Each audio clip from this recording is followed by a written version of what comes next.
à tous et bienvenue avec l'équipe Hibou pour notre seconde vidéo sur ce thème, les indices. Dans notre précédente vidéo, nous avons donc parlé des principaux indices européens, des critères qui composent un indice et aujourd'hui, nous allons aborder les indices américains et asiatiques. Bien évidemment, nous ne parlerons pas de tous les indices qui existent sur les marchés américains et asiatiques, mais nous allons nous concentrer sur les principaux indices qui nous servent chez Hibou afin de suivre le marché boursier et ceux que nous considérons utiles pour vous.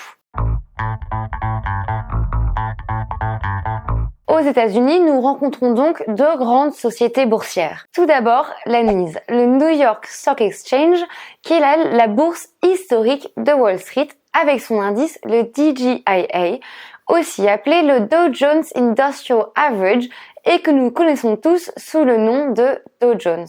Le Dow Jones, créé en 1928, est composé en majorité de valeurs industrielles, car créé dans les années 20 ou 30, il était à l'époque en plein essor industriel de l'Amérique. Cet essor industriel de l'Amérique a amené une énorme richesse au pays et donc créé un certain intérêt pour ces valeurs industrielles. Avec une base de 100 points, il est composé des 30 plus grosses valeurs du NYSE, c'est-à-dire du New York Stock Exchange, la place boursière la plus grande des États-Unis. Il est évidemment l'indice le plus ancien et le plus célèbre de la bourse de New York. Il faut le savoir, le Dow Jones n'indique pas tout à fait fidèlement l'évolution du marché boursier américain, d'une part à cause du nombre de valeurs faibles qui le composent et d'une autre part à cause de sa méthode de calcul. Le Dow Jones a en fait une méthode de calcul très simple, c'est-à-dire qu'il n'est pas pondéré sur les capitalisations boursières.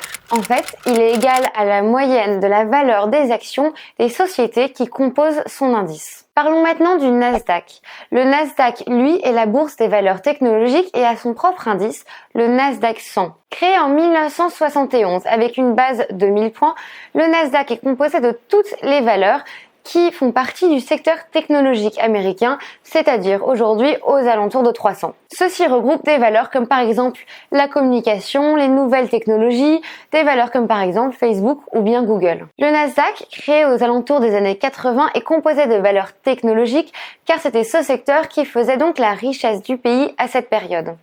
On comprend alors que les deux premiers indices américains, le Dow Jones et le Nasdaq, représentent en fait très bien leur époque de par les valeurs qu'ils cotent. Parlons maintenant du Standard & Poor's 500. Créé en 1943 avec une base de 10 points, il est composé de 500 valeurs qui cotent à la bourse de New York, le NYSE. Le Standard & Poor's 500 est l'indice le plus représentatif du marché américain et de son évolution, car contrairement au Nasdaq et au Dow Jones qui eux se concentrent sur des secteurs particuliers, le Standard & Poor's 500 lui représente tous les secteurs. Les titres qui composent le S&P 500 donc représentent les plus gros secteurs américains.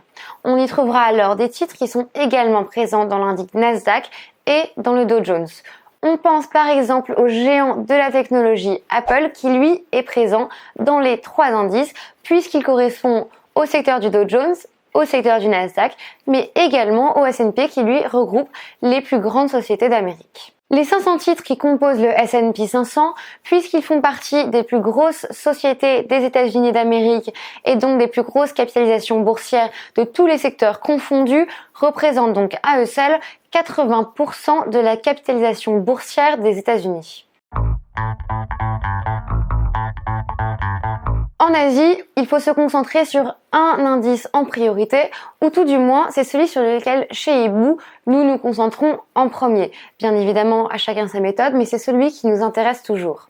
Je parle évidemment du Nikkei 225, l'indice majoritaire de la bourse de Tokyo au Japon. Cet indice japonais est également appelé le Nihon Keizai Shimbun. Créé en 1949 avec une base de 100 points, l'indice est composé de 225 titres cotés à la bourse de Tokyo. Exactement comme le Dow Jones, le Nikkei 225 a une méthode de calcul relativement simple puisqu'il n'est pas pondéré sur les capitalisations boursières. Le Nikkei 225, qui porte donc le nom du quotidien économique qu'il a créé, regroupe les 225 valeurs les plus échangées par jour au Japon, c'est-à-dire celles dont on vend et on achète le plus de titres. Dans un sens, le Nikkei 225 ressemble donc au CAC 40. Il est d'ailleurs intéressant de remarquer que depuis les années 2000, on voit une forte corrélation se créer entre le Nikkei 225 et les principaux indices mondiaux tels que le Dow Jones et le Nasdaq. Parlons maintenant de la Chine. Du côté de Shanghai, nous pouvons trouver le SSE Composite Index, donc le Shanghai Composite. Le SSE Composite Index est l'indice qui est lui le plus utilisé pour refléter l'évolution du marché de la bourse de Shanghai. On en parle beaucoup dans les médias, notamment en ce moment, avec le cas de la crise du coronavirus qui a un fort impact sur l'économie chinoise. En Chine, on voit une réelle variation entre trois bourses. Les bourses de Hong Kong, de Shanghai et de Shenzhen.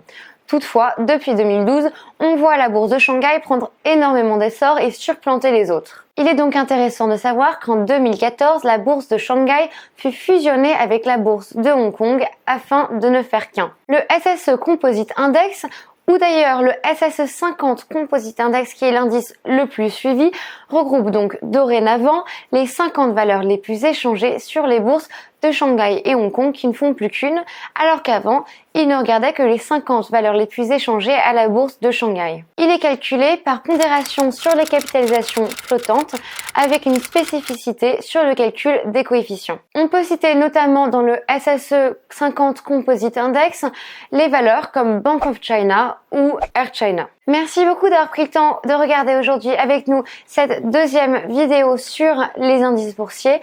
J'espère qu'elle vous sera utile lorsque vous lirez l'actualité afin de repérer vite un nom et de comprendre à quoi il correspond et par quel calcul l'indice est fait. Également de comprendre de quel type de valeur il est composé afin de vous aider dans vos investissements futurs. Dans notre prochaine vidéo, nous allons nous concentrer sur les indices sectoriels et leur intérêt dans vos investissements et dans l'actualité. Merci beaucoup et à bientôt avec l'équipe Hibou.